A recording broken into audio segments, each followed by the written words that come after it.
Hello, everyone, and welcome to this edition of V Radio. If this is your first time tuning in, you can check out my archives either on my YouTube channel or on Anchor Podcasts, Apple Podcasts, various other podcast services. I will be having a website put up again pretty soon here.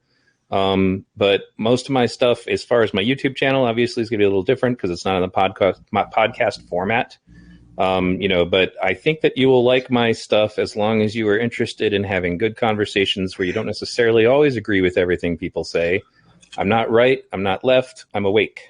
So today my guest is Derrick Jensen. I actually was first exposed to Derrick a long time ago. And what I want to say was like Google videos. Google used to have these long videos. And there was a lecture about, I want to say it was his book called Endgame.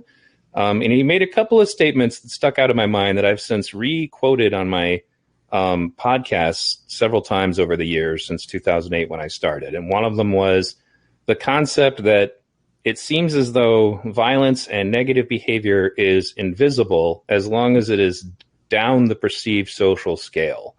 If it is up the perceived social scale, then suddenly there's a big upheaval. Basically the idea is that the accepted people up the hierarchy are allowed to do whatever they want to the people below them, and that everybody's quiet when that's going on, but that they only light up again if it's the other way around. And that goes with foreign policy. It goes with all kinds of things going on in the world. And the other one was a moment when he said, one of the things that the Nazis said to defend themselves at the Nuremberg trials was that nobody ever told them that what they were doing was wrong. And he said, I'm here to tell you what you're doing is wrong. So with that said, now that you guys will have an opportunity to actually get to experience Derrick Jensen, and the reason why I quoted him so many times in my shows before. So welcome, Derrick, to the show. Could you tell my listeners a little bit about what got you involved in becoming an activist? Well, thanks so much for that kind intro, and thanks for having me on your program. Sure. So a lot of my work, I guess there's two axes around which a lot of my work revolve, probably more, but for now two.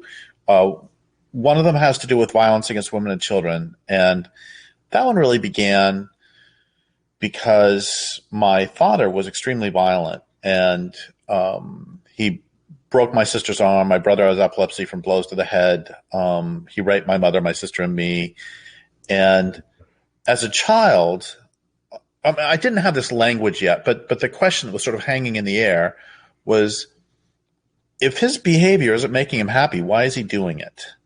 And that, in some ways that question has driven a lot of my life. And I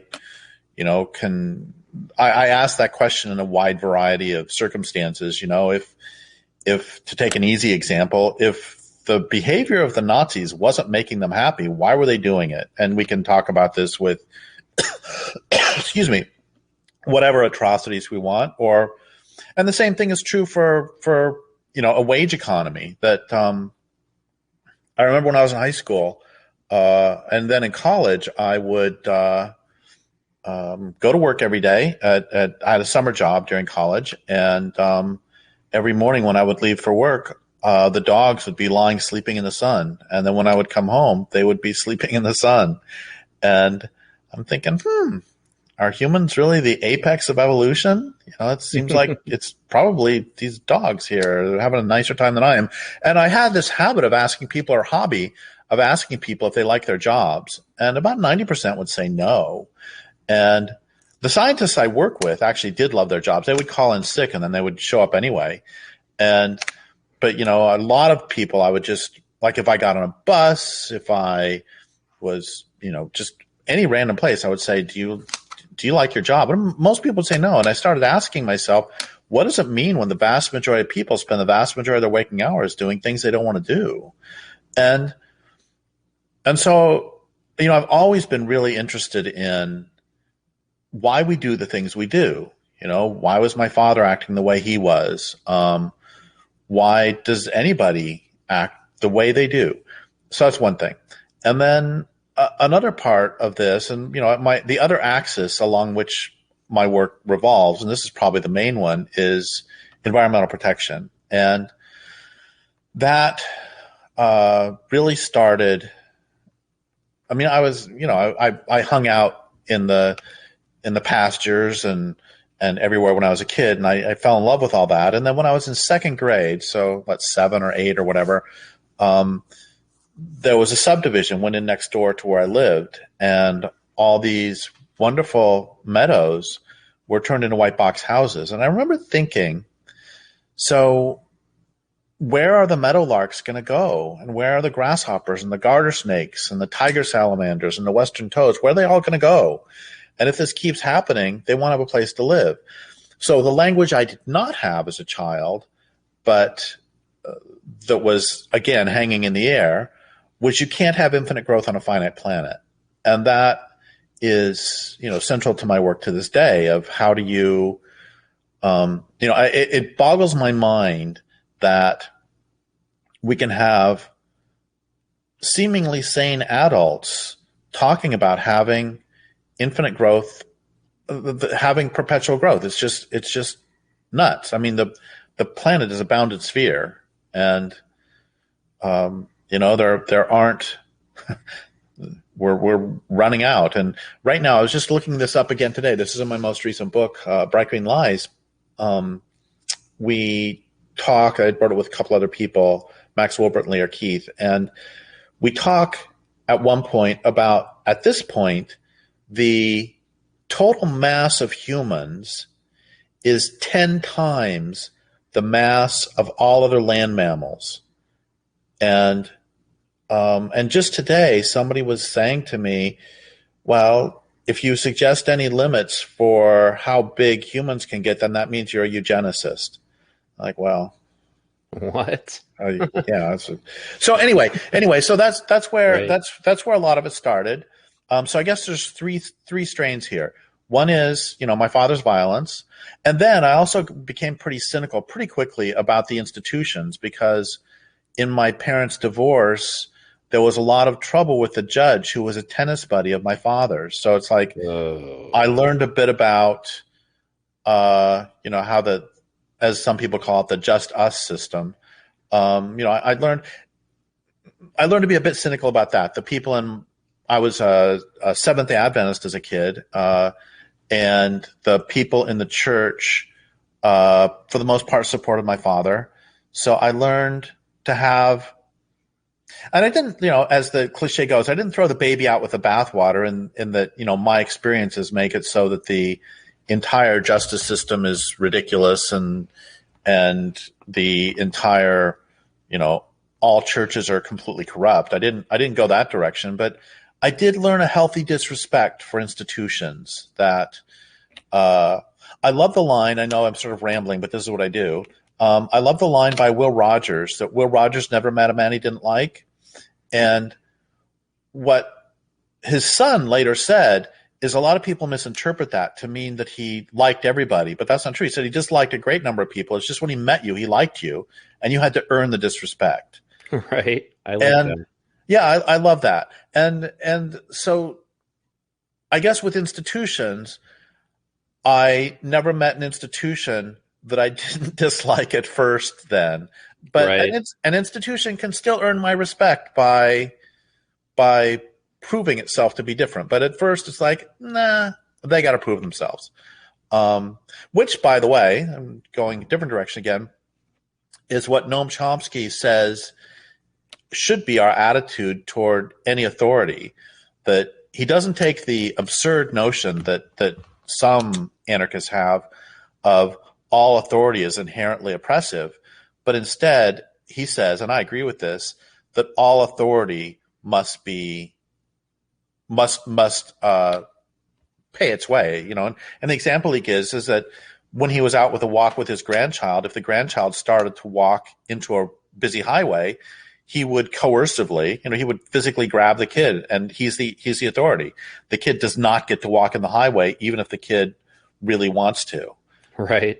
And another great example of this is when I was when I lived in Spokane back in my 30s, I went hunting a few times and for deer. And before any animal rights people get really mad at me, I'll say I was a terrible hunter, and the only thing I ever got was lost. And I went with a couple hunters who were really, really good, very experienced. And when we would be driving out in the pickup, we're all equals. And there's like, Derrick, do you want to, what, just my opinion is every bit as valuable as theirs. And then we get there, we get out of the truck, they hand me the gun, and then I do what they tell them because they're experienced and I'm not. So in that time, there are places. I mean, I was a high jump coach later, and obviously I taught my students or my athletes how to jump. And that's, I was the authority on high jumping. And then if I went to dinner with my jumpers, then we would all choose where we would go. I wasn't in charge of that. So I'm a full believer in authority when it is appropriate. Let me, I guess, take a moment just to kind of comment on my views on that, because I think it kind of will delve into a little bit about what we're going to talk about, like what led to this conversation. Is that, I've had experience with different anarchists, of different schools. I've debated a lot of anarcho-capitalists in my time. I've only met a couple of anarcho-primitivists, and listening to your earlier work, I kind of got the feeling that was the closest school that came to my mind when I thought about the way you viewed the world. And obviously I've talked to a lot of anarcho-communists, but it's one of the things, like when you bring up the authority point, this was a point I make all the time, was that, because we ran into this in Occupy when I was part of Occupy, is that there would be a lot of anti-authoritarian personalities. And then when you hang around them long enough, you start to realize that for some reason they're doing all of the talking, and then they're making all of the decisions, and they're kind of telling people what to do. And it's like, these are the people who are speaking loudest about how we shouldn't have a hierarchical structure. And that's why I've told people kind of a saying that says, be careful of people who despise all authority, because they may want the job themselves. And I think, like when you pointed out that it's absurd, I agree with you. And I think that in some cases, some of the stuff, especially going on the left right now, is anti-authoritarian, but it doesn't really give us a real solution with what to replace the system with, whether it's the police or the state, or, it's like, some of the ideas work and some of them don't, but it almost seems like they wish, they abolished the police movement, for example, meaning abolish, not the defund part, but that's a separate discussion. A lot of them, when I try to talk to them, I'm like, have you ever lived in one of those communities? Like, do you know what it's like? Because the authoritarians are there. They're the gang members. I mean, like, it's not to say that the police aren't involved, because they are. But in the community that I grew up in, I called the police once because we thought there was a burglar in our house, and it took them 2 hours to get there. It's not the police necessarily. Not that there's, not that police are perfect. I'm not going down that road either. But it's almost like they don't. I run into two types. They're either completely unaware that there's this criminal element that will absolutely take authority if you don't have anything to oppose it, or they happen to be criminals, and they know that it'll make their life easier. I mean, could you comment on that? What would your feelings be about that? Yeah, I agree with that. And years ago, I interviewed Christian Parenti, who wrote basically an anti-cop book. But he was pretty, I think it was called Lockdown America. But he was fairly sane about it. And he pointed out that many people who live in extremely poor neighborhoods actually want more police presence. And the line he used that really struck me was that the police are not even the most well-armed or organized gang operating there. Right.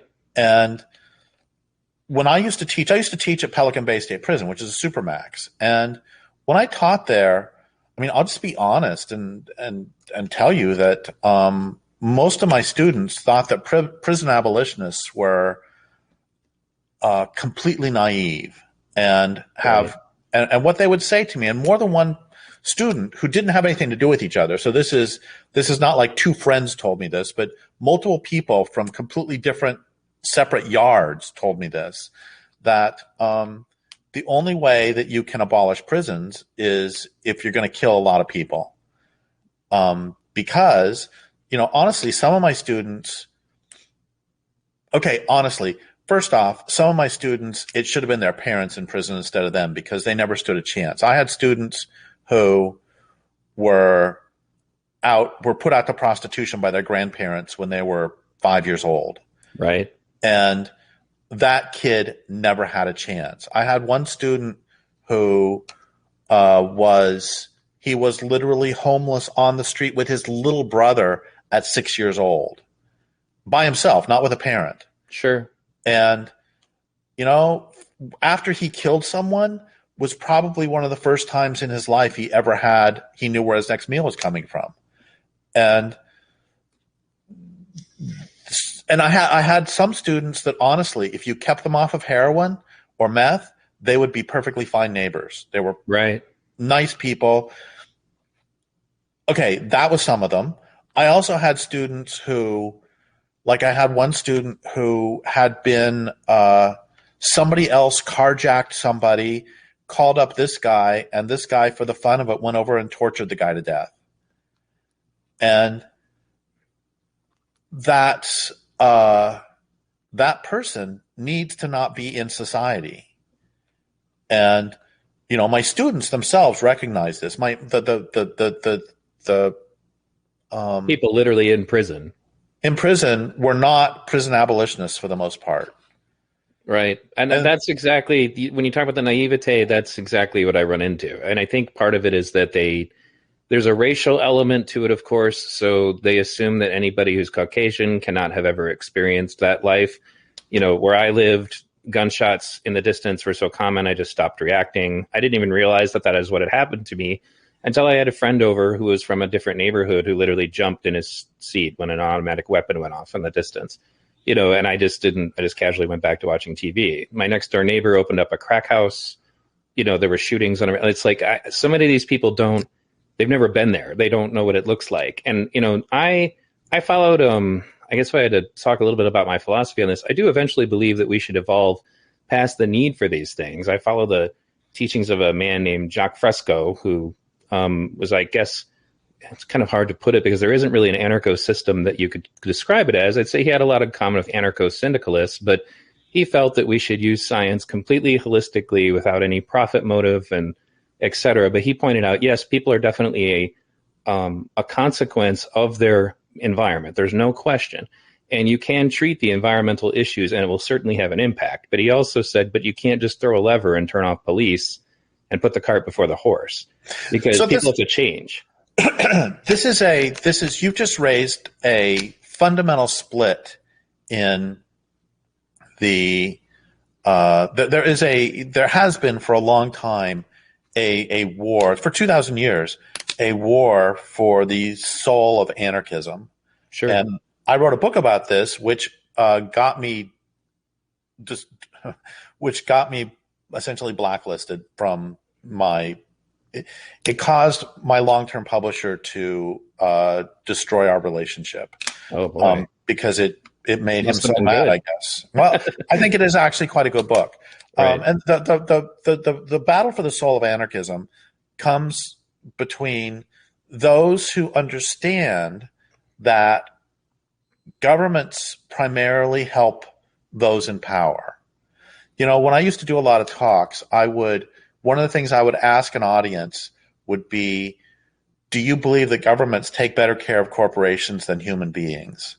And I probably asked, collectively through all the talks, more than 10,000 people that question. And nobody, not a single one, ever thought that governments take better care of human beings than corporations. And that's not even to talk about non-humans. And so we all understand that those in power make rules that benefit them and members of their class. Sure. That's just a truism. Okay, so on one side you have the anarchists who understand that and understand that humans have the capacity to self-govern. And then on the other hand, on the other side of this, you have the anarchists who believe that because those in power make laws to benefit themselves, therefore all restrictions upon your personal behavior are inherently oppressive and must be done away with. Right. I run into those people in the libertarian circles quite a bit. Go ahead. This is complete madness. Right. I've had anarchists of that type freak out at me because I did a 15-minute talk once where the gist of the talk was what I'm saying right now about laws being made by and for the wealthy. And I had one line in the middle of it in which I said, that said, I don't have a problem with laws or strictures or restrictions against rape. And part of anarchy world went absolutely nuts. How dare he say that he does not have a problem with a law against rape, because that means that I have no problem with laws. It's like, really? You're going to argue?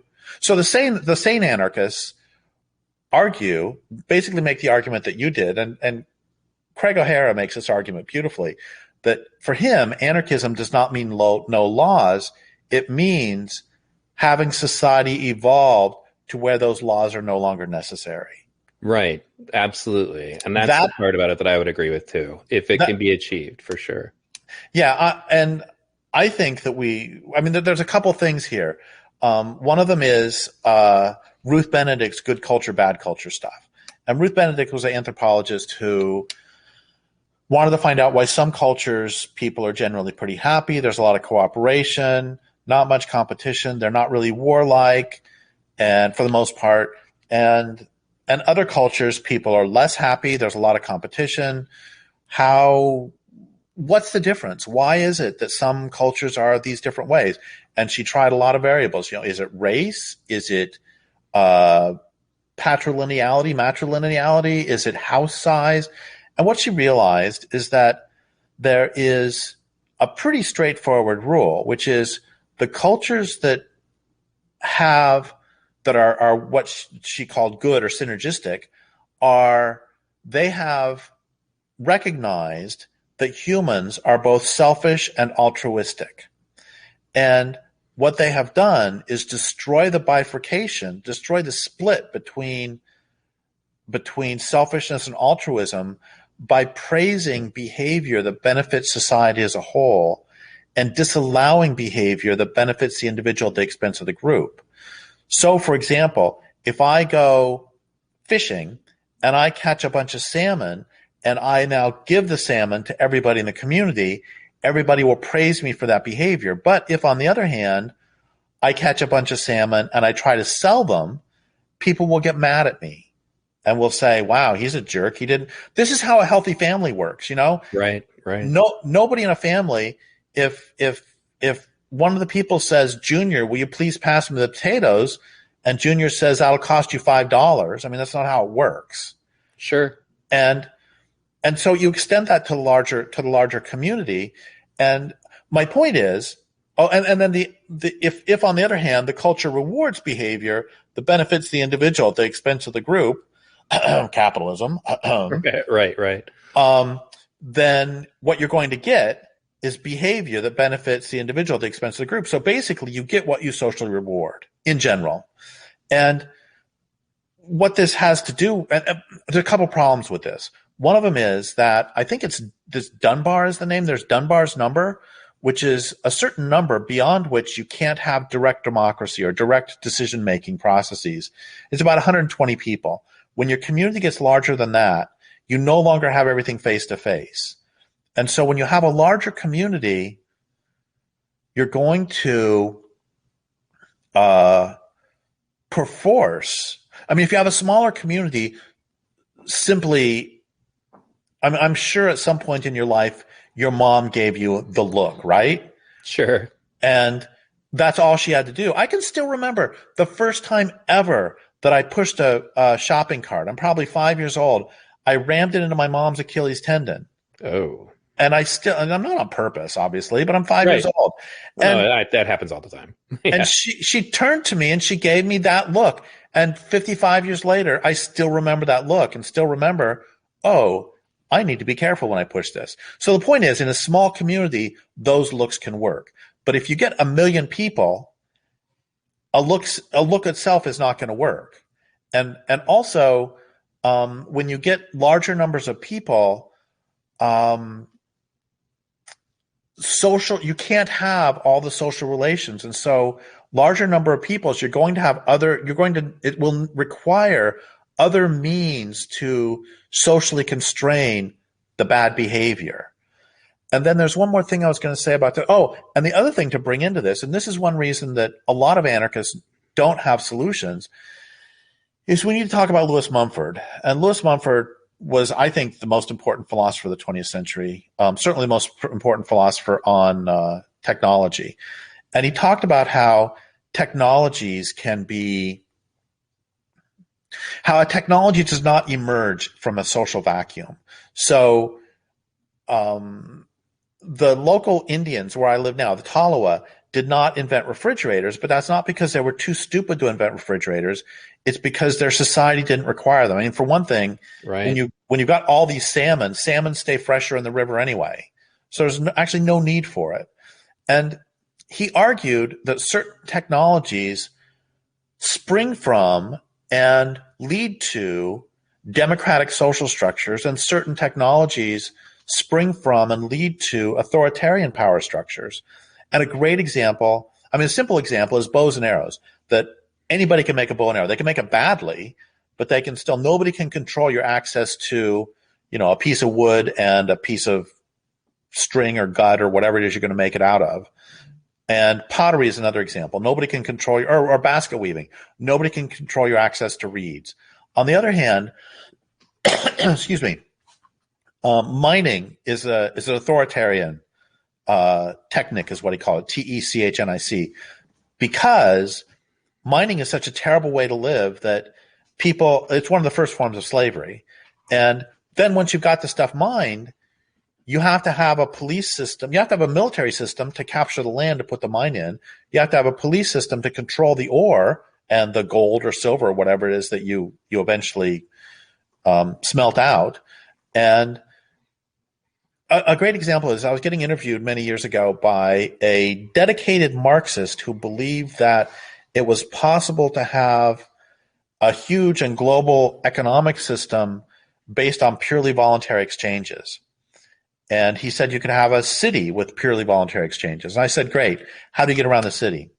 And he said, a bus. I said, great. What's the bus made of? He said, metal. I said, great. Where do you get the metal for the bus? He said, from a mine. I said, great. How do you get people into the mine? He said, you paid them a whole bunch.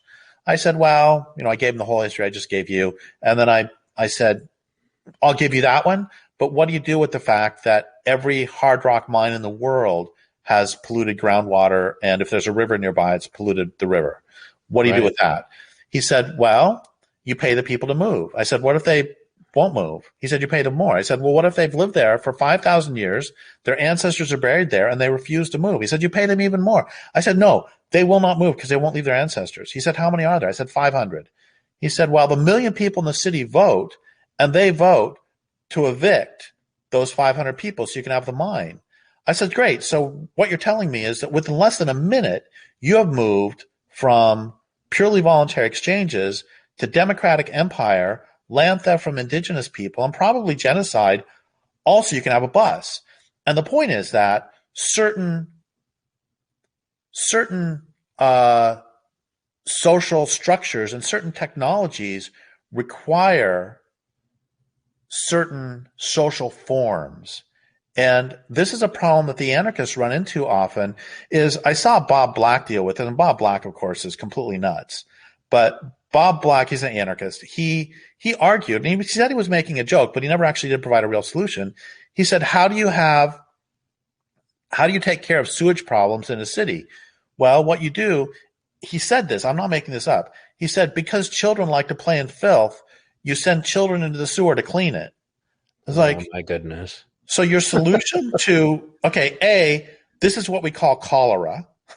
Right. B, child labor. I mean, how many people are going to die for this? So the point is, if you have a city, you must have, I mean, this is ignoring the fact that you've got 1 million people living in a small area, which means if Martha Stout, who wrote The Sociopath Next Door, is right, about 2.5% of people are just born sociopaths. That doesn't even include the ones who are made sociopaths. And you have to have a way to deal with them. And if you have 1 million people in a city, 2.5% is 25,000. So just off the top, you're gonna. That's not even including the people who are made crazy. You're gonna have 25,000 sociopaths. What are you going to do with them? You have to figure out some way to deal with them.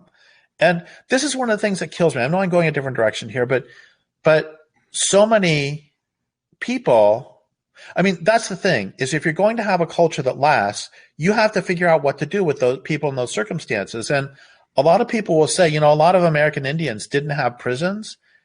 That's true. They didn't. Well, I don't know of any of them that had prisons, but that doesn't alter the fact that some of them at least had the death penalty. There were right. I think it was primarily you'd get banished, and if you didn't follow that, then they'd kill you. Depending on the tribe.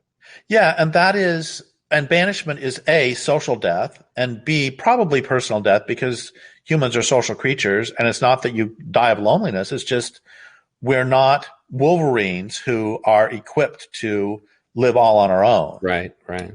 And so the point is that this is a problem I have with the anarcho-primitivists. A lot of anarcho-primitivists have actually said that they completely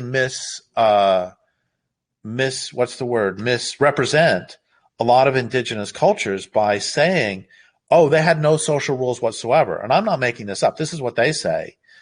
And that's just nonsense. I mean, what this is an attempt to misuse other forms of social organization in order to rationalize that perspective I said that's on the wrong side of anarchism, the one that believes that all social rules are inherently oppressive and you can't have any social rules. And this, by the way, goes all the way back to Diogenes.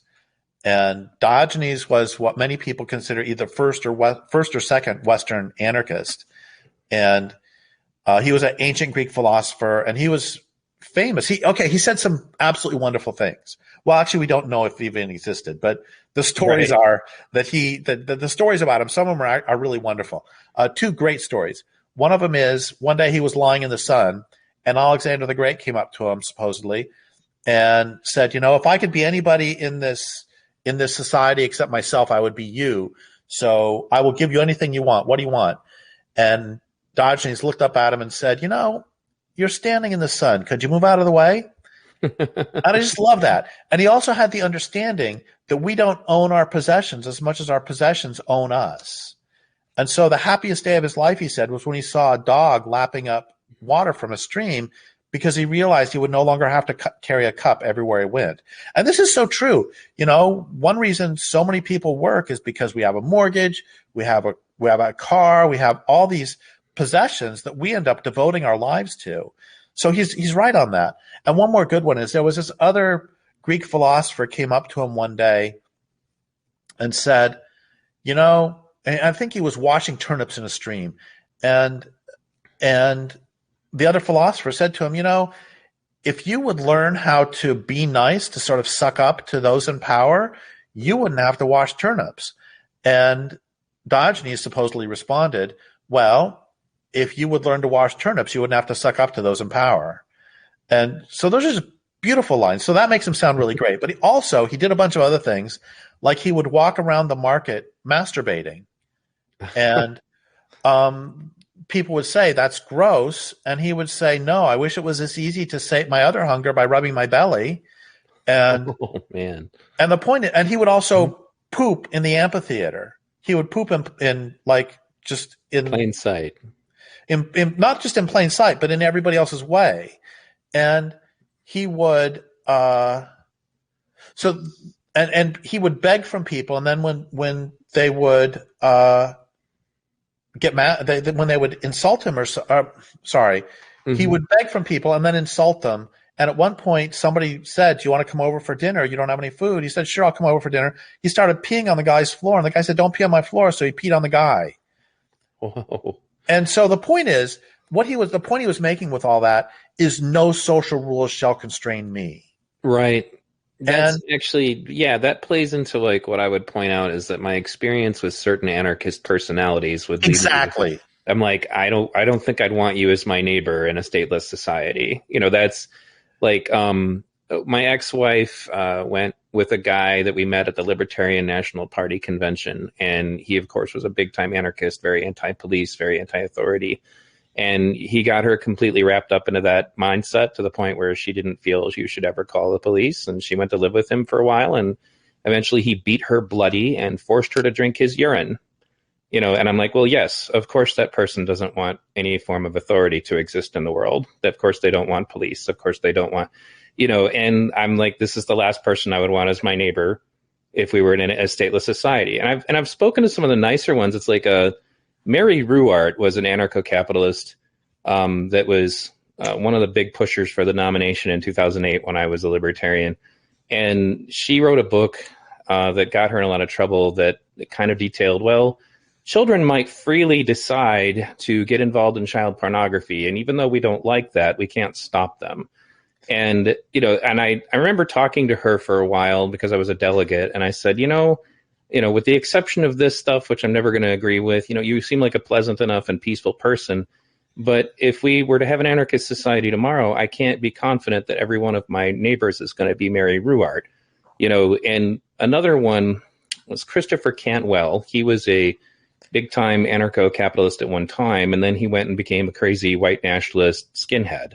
They just, some of the personalities who gravitate to this are not people that you want in your life, and they wouldn't be people you'd want in your tribe. It seems like they, and when you look back on it, and I don't want to rant too much about this, but I remember when we were discussing the reason that they felt that you don't need social programs is charity. And I said, oh, okay, so charity is going to replace welfare. And they would say yes. And I'm like, aren't you guys all like big time students of Ayn Rand, who literally says that altruism is evil and immoral, and that anybody who needs it is a parasite? I'm like, so I'm supposed to believe if I just surrender to your ideology and you take over society that we don't need welfare anymore? Because the people who follow the Ayn Rand Bible, because that's really what it becomes for some of them, don't think that we need to give anything to the poor. And I'm like, so many aspects of it make it difficult for me to believe that I could live with them. And on the other side of it, I recently had an interaction, which I was kind of surprised that it went well.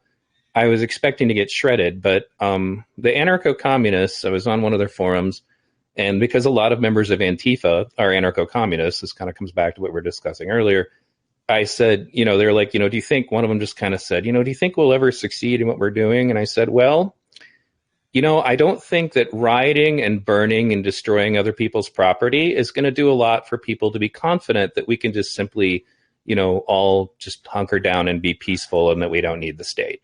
I think that's a very poor way to communicate to anybody that we don't need police. And the funny thing is I'm watching, because I have conservative friends, and I'm watching even moderate Republicans, like people who just, they're not, Trumper types, maybe they were Bush types or something, who I don't agree with on most things politically. But these are people who would have never been comfortable with any kind of police state measures or anything like that, who are now suddenly becoming more comfortable with the idea, especially if they see Antifa activists just, like, for example, the recent incident that just took place in Los Angeles where a trans person exposed themselves. And some people showed up to peacefully protest against the policy that allowed that to happen. And Antifa just showed up and started beating the shit out of everybody, and like just violent, like right down. And if they wouldn't leave, they'll say they were kicking them on the ground. I mean, they probably would have killed somebody if people didn't intervene. And it's like, yeah, I'm supposed to believe that we don't need police. We can just rely on community justice. And what does community justice look like? And when I see things like that happen, I'm like, this community justice sounds an awful lot like people who decided that a black guy needs to get hung in a tree somewhere because he looked at somebody the way we don't like. And that's, I think, there's an erosion going on in the way people think that is unfortunate, because Jacques Fresco is a big advocate of participatory and consensus style democracy. But his version of it is based on, but we use the scientific method. We use rational and logical thinking. And unfortunately, the way society is moving, especially on the left at the moment, not that the right is more, rational by and large, but I can't see it, because when I discuss things with these people, in many cases, they're saying things that I just know are factually, utterly incorrect. How can I have a society with them? So go ahead. Yeah, I am agreeing with what you're saying. And one of the lines I have in that anarchist book that cost me my publisher was, how is it that so many anarchists who claim, I mean, anarchism is supposed to be, I mean, its fundamental purpose is human, or fundamental, its foundation is humans are capable of self-governance. And how is it that so many anarchists, that this is supposed to be their foundation, they do everything in their power to show that humans are not capable of self-governance? Right. It's, I mean, the pedophilia thing is one of my huge problems with so much anarchism and queer theory. We can go into queer theory if you want. Sure. I don't know if we'll have time today, but we can try. The magazine Anarchy, a journal of Desire Arm, put out an entire issue in the 90s pro pedophilia. And there are, I mean, it's extraordinary to me that my books have been banned from some anarchist bookstores because I don't believe that humans can change sex. And at the same time, they're carrying books by Pat Califia, who writes child torture porn. They're carrying books by Hakeem Bey, who is an open pedophile. He wrote a poem called My Politics, which is about raping a boy in a bathtub. And what the hell? Oh no, he at one point ran one of the largest anarchist bookstores / distribution systems in the country, Autonom Media.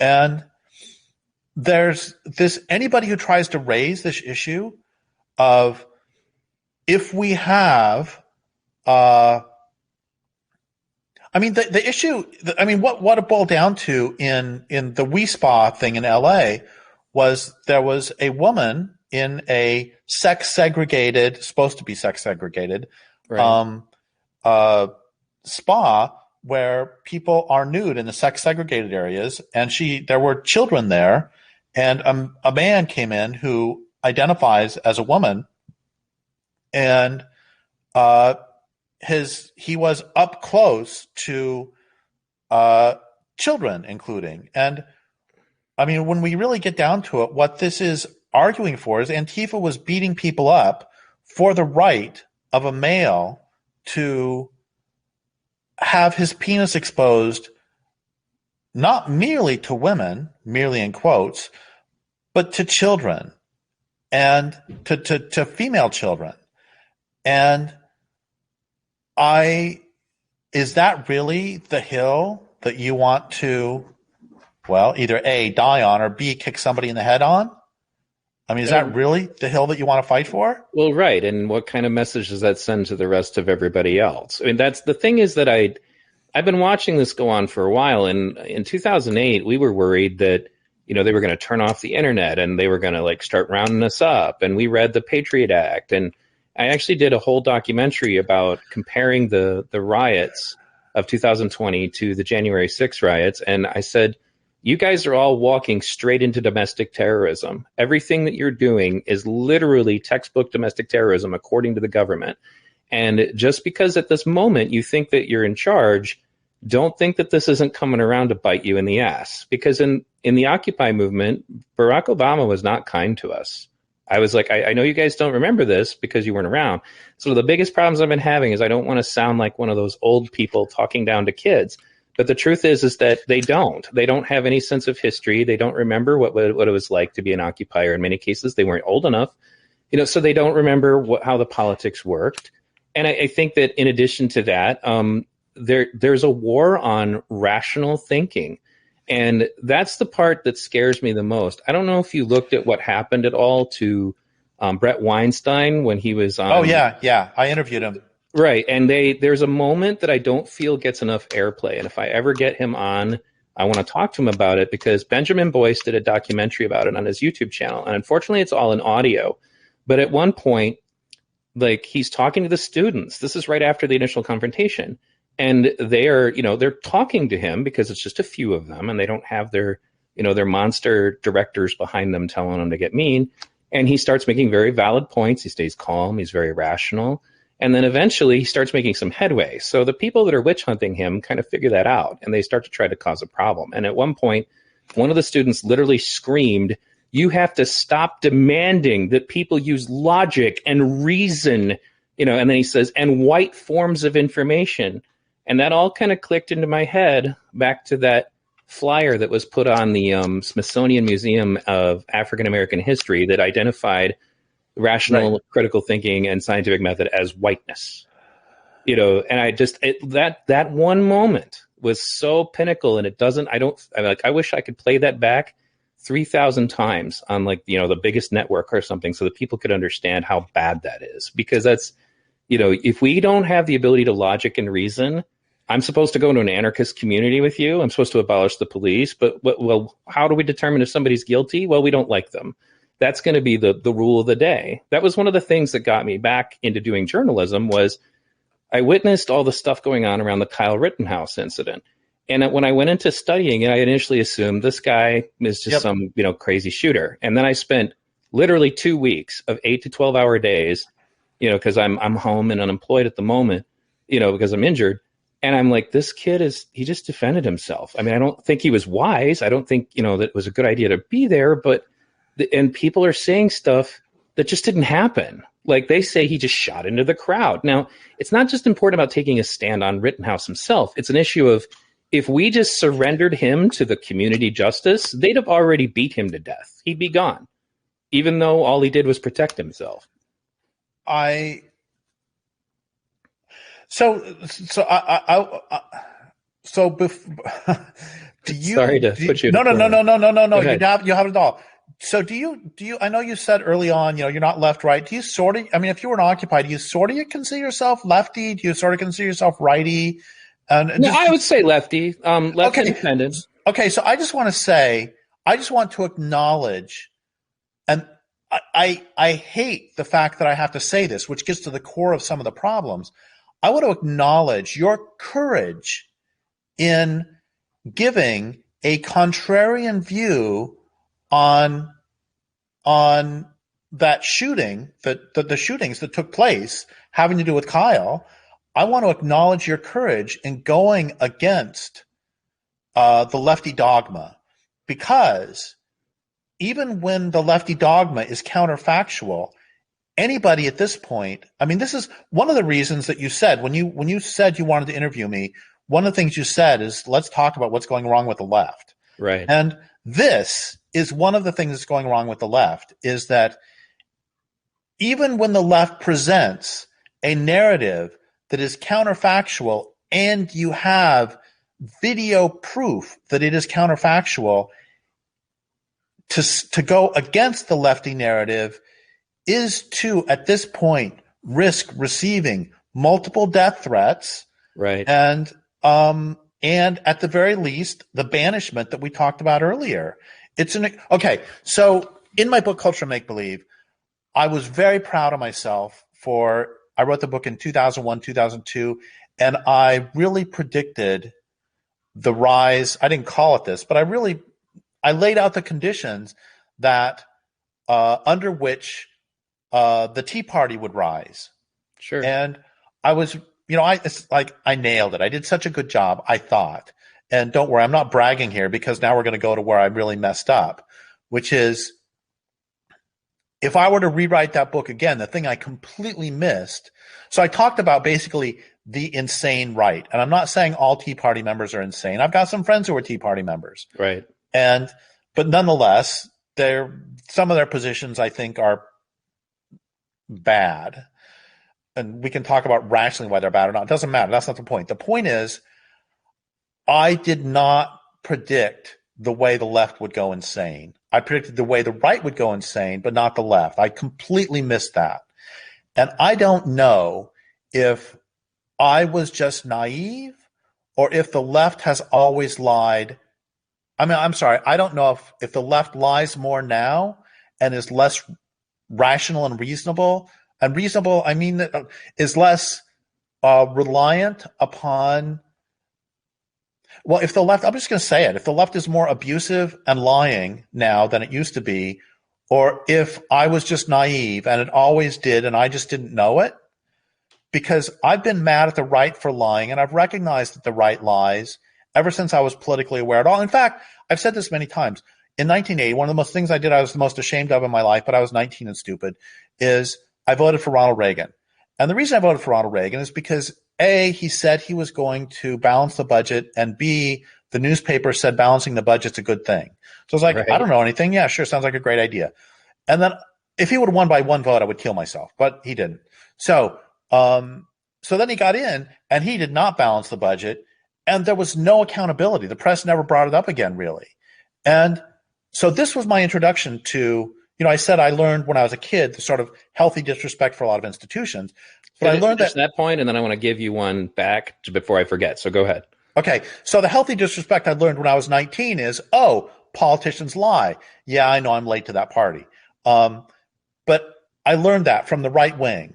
And now the left is just lying through their teeth on issue after issue after issue, even when there's just it's the human capacity for self-deception absolutely blows me away. I mean, that's what my most recent book is, Bright Green Lies, about how there are just lies told about promoting wind and solar.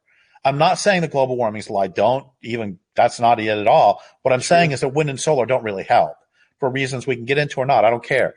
But the point I want to go for is really the lies from the left, and I want to come back. I mean, I've seen those videos.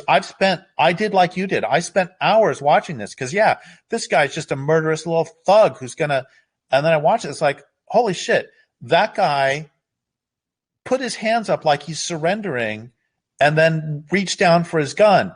If you do that in a war, you're dead. Right. Yep, that's Gage Grosskreutz. He actually comments on my videos. I mean, the guy who did that, yeah. Yeah, and let's not even talk about his domestic violence earlier. Right. And it's okay. So I'm done having my voice be thin and reedy for a moment. So you can say your thing, and then if you want, I really want to get it more into this whole lies on the left because I think it's incredibly damaging. No, I agree with you completely. It causes other problems too. But I would say that this is my assessment because I went to multiple Occupy camps, and they were both racially, ethnically diverse. Absolutely. One of them was Flint and one of them was Detroit. Here's what I encountered that was different. Detroit had a sudden injection of critical race theory, of gender studies kind of stuff, and I don't mean the positive parts of it. And what ended up happening was that I watched Occupy Detroit faction up and turn into a scenario of where we're going to compare which one of us is the most oppressed, and then who is the most oppressed is therefore gets to do all the talking. It ended up creating a lot of fighting and division and destruction. Occupy Flint, for whatever reason, did not have that. So the difference is that while both of them ended at around the same time due to the weather, Occupy Flint was incredibly more productive. Like, we got so much done. We built structures for ourselves that were so much better than the ones that Occupy Detroit. We didn't have all kinds of drama. And I'm not saying nothing ever happened. Some things did, but it wasn't based on that stuff. And I don't know if you've ever studied the lectures of the Soviet defector, Yuri, whose last name I'm not going to be able to pronounce. But he pointed out what ideological subversion was. And that part of ideological subversion is literally it breaks down the ability of a society to be able to come to rational points. And he was warning us about this back in the 80s when he defected. And it's kind of crazy now because you don't want to get called like a Red Scare guy. They make fun of people for that. But the truth is that everything he said is basically happening right now. And including the infiltration of our education, that's absolutely happening. And it's a divide and conquer, and more in particular, the ability to inhibit our brains to function properly. One of Chairman Mao's chief strategies to assert his authority was that he would create a circumstance of chaos so that he could show up and rescue everybody from it. I think that what's going on is socially engineered. I don't think it's a natural evolution at all. I think that people who studied like the work of people like Bernays, for example, are doing this on purpose. And I think that Occupy in particular, if it had continued to stay strong, because when it began, it was a colorblind, gender neutral, perfect amalgamation of everybody that was in it, and everybody had a voice, and there was, when it started, that's how it was. And then when all of this other crap got introduced to it, all of a sudden we were all divided up into our categories and we could not be one unified tribe anymore. and it destroyed it. And I think that that's because the establishment is fully aware. Like I was called like the right whisperer. I was the one they would go send to talk to the Tea Party people, to talk to libertarians, and because I could still talk to them because I spent some time with them. And the reality is that what I think at the very core of this is that there are people who are persuadable on the right and people who are persuadable on the left, that they could work together. And the elite do not want that. And they know that the best way to do it is to divide and conquer. And the funny thing is that the first person to introduce this concept to me was a socialist. Like, he was literally a member of the UK Socialist Party. He did a movie called Capitalism and Other Kid Stuff. And he pointed out the race issue, for example, was absolutely something that the elite use, but it was just one card on the table. It wasn't like the thing. At the end of the day, the elite, especially in the capitalist class, they don't really care what color you are. They want us to care what color we are. And, that's why if you become wealthy, they'll accept you in with open arms. You can get appointed to the White House. You could, it's like, and I'm not saying there isn't some racism, because there is. But what I have found, and this is like something else, I don't know if you ever studied the work of Daryl Davis, but he rescues people from the cult that is racism, like the Ku Klux Klan and such. But he succeeds by humanizing black people to them, and then they just lose interest. Oh, is that the guy?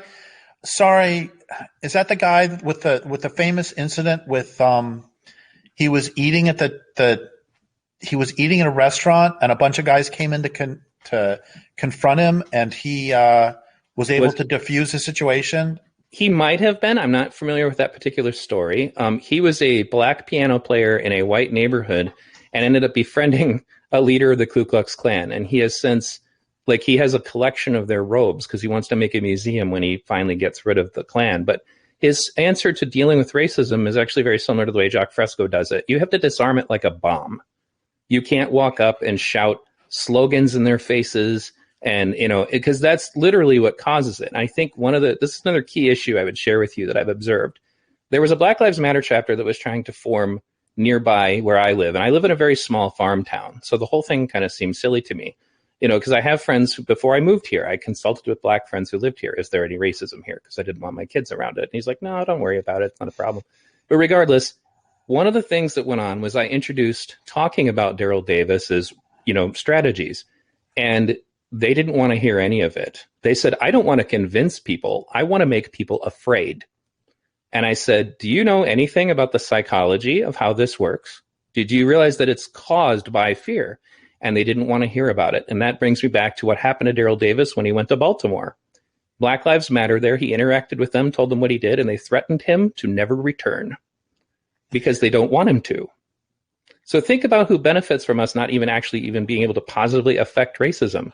I don't think anybody's having any epiphanies about how they care more about police shootings because we went and burned down our neighborhoods. Go ahead. So I completely agree with what Henry Adams wrote more than 100 years ago, that he had this great line: the press is the hired agent of a moneyed system set up for no other reason than to tell lies where the interests are concerned. Sure. The press is the hired agent of a moneyed system set up for no other reason than to tell lies where the interests are concerned. So I totally agree with that.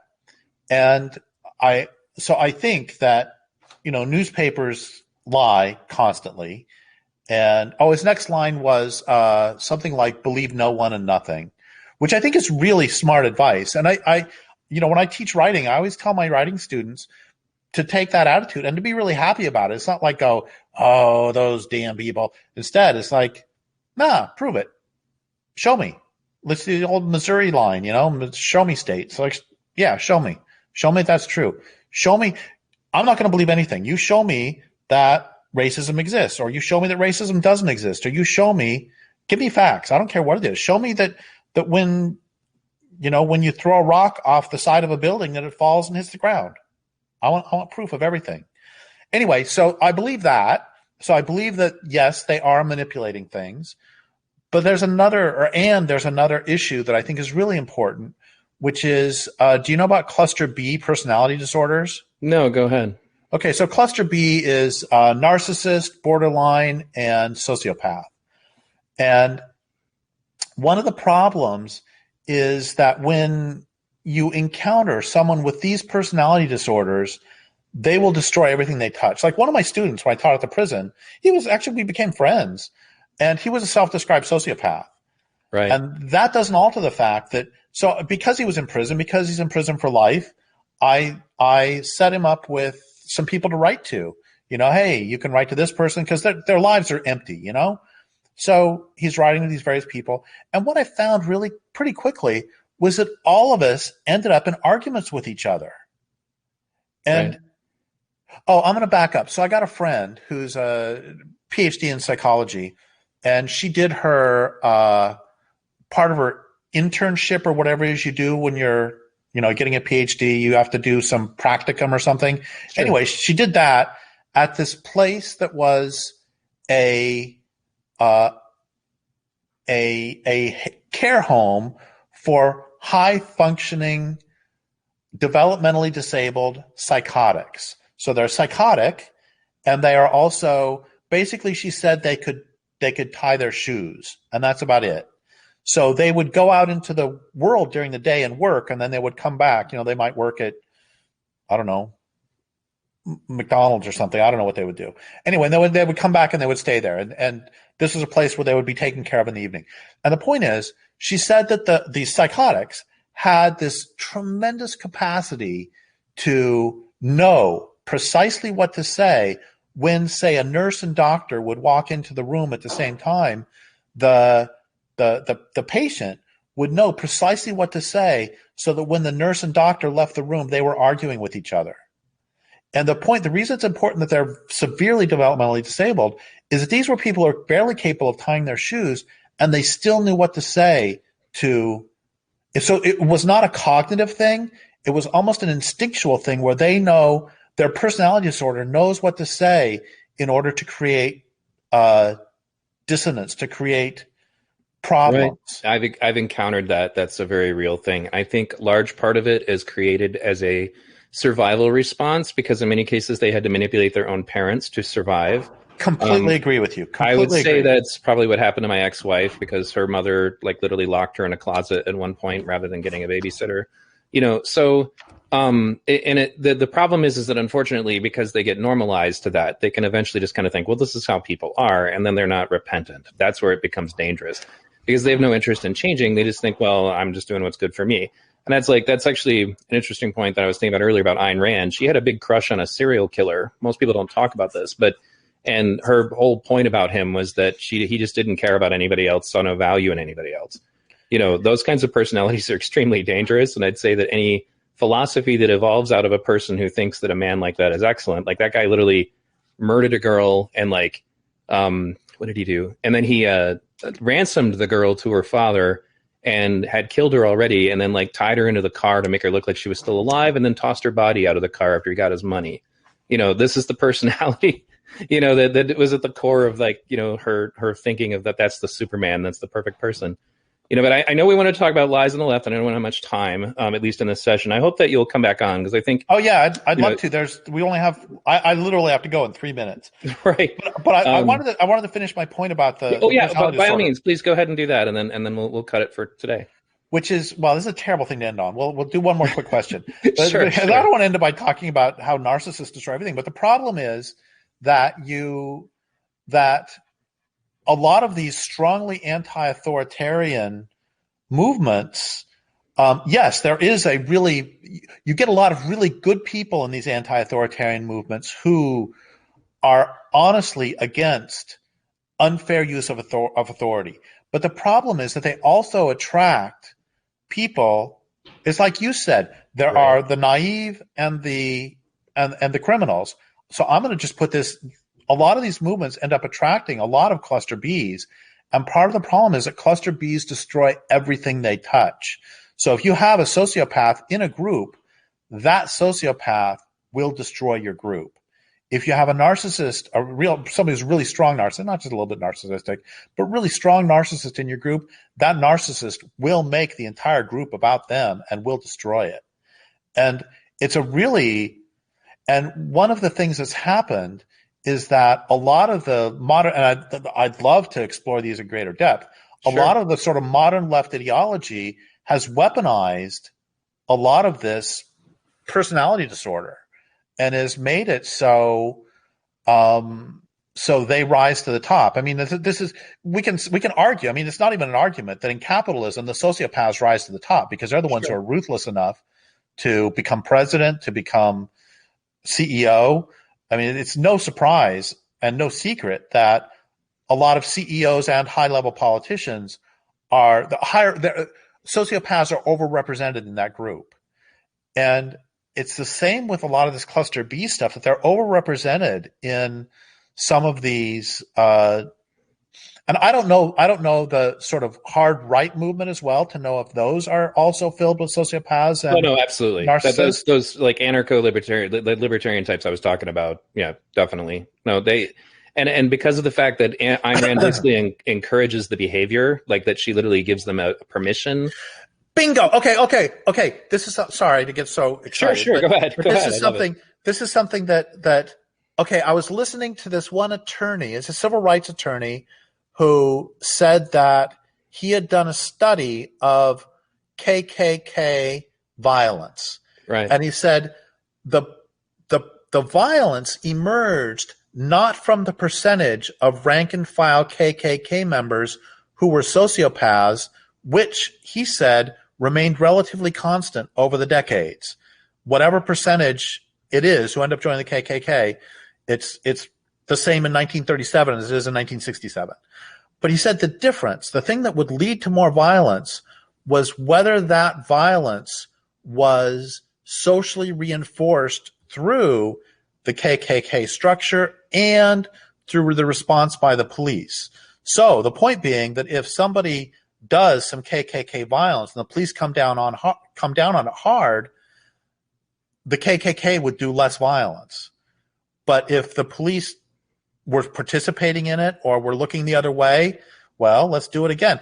This is like years ago I interviewed Alfred McCoy about the politics of heroin. Sure. And he said that the CIA did not, for the most part, it did a little bit, but not much, did not primarily transport heroin for places in Southeast Asia during the Vietnam War. What it did a little bit, but it primarily created what he called enforcement-free zones, where he said that the CIA would say to the local people, look, if you fight the North Vietnamese, we will not interdict your heroin. And he said, what happens when you create an enforcement-free zone? Well, I mean, shoot, think about this for yourself and for myself. We're going to drop morals for a second, but if there was suddenly, if you had a personal enforcement-free zone where you could walk into the bank and say, give me $10,000 and no cop will touch you and nobody will say anything bad to you. And you can go into Walmart and say, I would like 7 bags of potato chips, and you don't have to pay and you can just shoplift, no enforcement. A lot of people are going to take advantage of this. And so it's the same when you have these movements that don't rein in the cluster Bs. That's going to rise to the fore, and then the violence that happens, if it is reinforced by the left, then it's going to continue. And if the left will excuse, I want to say one more thing, and maybe this is a good thing to end on, is one of the smartest things I ever learned from anyone was Robert J. Lifton, who wrote The Nazi Doctors. Brilliant guy, probably the world's foremost authority in the psychology of genocide. He talked about how is it that you could have doctors who've taken a Hippocratic oath who could go and work in a Nazi death camp. And what he found was that the larger issue is before anyone can commit any atrocity, they have to convince themselves that what they're doing is not an atrocity, but instead a good thing. So the Nazis, from their own perspective, weren't committing mass murder and genocide. They were purifying the Aryan race and doing this very difficult thing. The European settlers in North America were not committing genocide and land theft from indigenous people. They were fulfilling their manifest destiny. And this is true on a personal scale, too. One of the jokes I've made for years is that I have never once in my life been a jerk. Every time I have objectively been a jerk, I've had it fully rationalized. Right. Like, they totally deserved it. I only did that because they caused me to do it. You know, I would never have done this if you wouldn't have done that to me first. Right. Well, And and that's the concept that I think is unfortunately taking place on the left that is leading us down a dark path. Like bingo. when it comes to censorship, all of a sudden everybody's okay with that. And I'm Yep. like, do you guys realize that the only reason we have a leftist movement is because we survived J. Edgar Hoover? Like I was Completely like, agree with you. I was like, you think it's all great now because you think you're in charge. That's why I often tell people that censorship is not just a concept; it's a mentality. You get into thinking, well, no, I'm right, so it's okay. And but I know we don't have much more time, but I think it's very clear, Derek. You and I need to have more conversations because I Yeah, think let's that do this there's a lot again. more that should do that Let's for do this sure. again. And I want to say about the censorship thing that I have never, I've had publishers who have published other books that are, I find odious and I find disgusting. And I have never, ever even said one word to that publisher that maybe they shouldn't publish that book. Because I so strongly believe that if somebody writes a book that I don't like, my response is to write a better book. Right. And unfortunately, that seems to not. We're losing our ability to debate. In fact, they just don't want to debate. They just want to silence people. Like that's their solution to everything. And it's unfortunate because it actually is not a winning strategy. That's why it didn't work for the Nazis. It's why it doesn't work for totalitarian, authoritarian communists. It eventually just falls apart. You can't inhibit the ability to think and speak for too long. And I think that's really where we're running into a problem is that we're losing our ability even just to rationally function as a movement, all of the different branches. And that leads us to a scenario, and this is the final point I wanted to make, because this is the phenomenon that bothers me, is that this stuff eventually drives people out of the left. And I don't understand how this happens. It doesn't make any sense to me. But like after my Kyle Rittenhouse video, and I actually interviewed Lynn Wood at one point, and he was very cordial with me. I hate to say it, the right is so much more polite right now and so much more accepting and so much more tolerant. As long as you come to them and talk to them like humans, they will listen. So what ends up happening is people leave. They abandon the left. And to them, I look at them, I'm like, look, I understand that you don't agree with the woke stuff. And I understand, like you don't like the riots. So did you just stop believing in Medicare for all? Did you just stop believing in global warming? It's like, how doesn't work for me? But people are so stuck in going from one tribe to the next. And that's why I call myself not right, not left, but awake, is because while I have a lot of leftist ideas, I also have some right ideas, and I'm trying to be a natural human.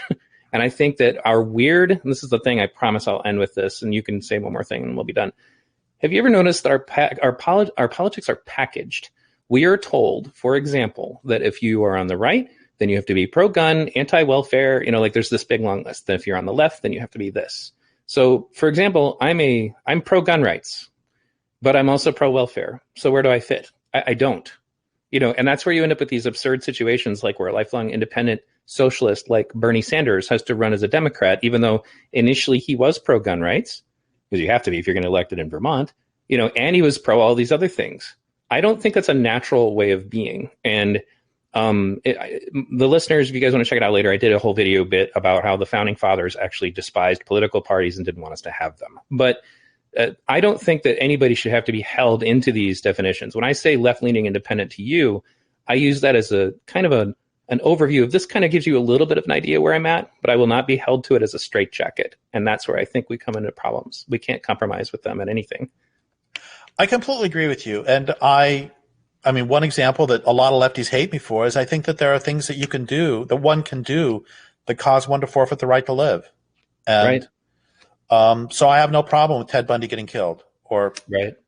Anyway, so yeah, I would be considered a lefty in some ways. But what I want to end with is two things. One is, let's start the conversation here next time.